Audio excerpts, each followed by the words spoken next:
The air was losing heat and the sand crunched beneath my feet as I surveyed the fringe of the Pacific Ocean, while my brother, dressed in brown fisherman's coveralls, dipped a net attached to a large pole in and out of the water, hoping to bring it out of the blue with a salmon flailing about like a man who expects to find solid ground but instead finds empty air. I saw her out of the corner of my eye. The little girl was dressed in a wet nightgown covered by a jacket with a cellular phone sticking out of the right pocket. Her feet were bare, her face was angular with deep, bulging eyes. Her brunette hair was soaked and sticking in clumps to her jacket. I watched her approach as if through a television screen, the oddity of the moment cultivating a sense of displacement in my surroundings. "Do you know where the stairs are?" she asked. I stared at her for what couldn't have been more than an instant, although later it felt like a staggeringly rude eternity. I glanced around. "No, I don't see any stairs," I replied. She shivered as a gust of wind screeched by us. "I'm looking for the red apartments," the girl said.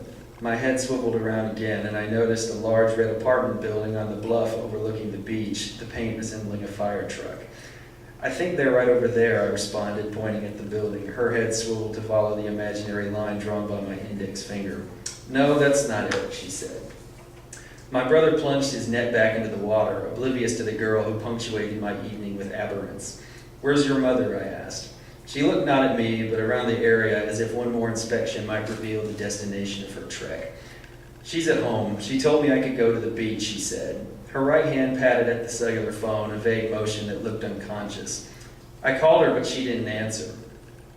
I had a vision of a remiss mother sending her only daughter out of the apartment as a suitor waited impatiently. "Would you like me to take you to the Ranger?" I asked, but the girl ignored my offer and shuffled off, her tiny feet leaving a trail in the sand. At that moment, I was struck with a harsh consideration of the cruelty innate within all people that led to scenarios such as this one that had stumbled into my evening.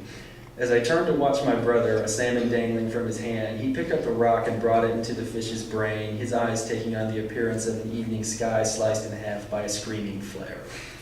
Thank you.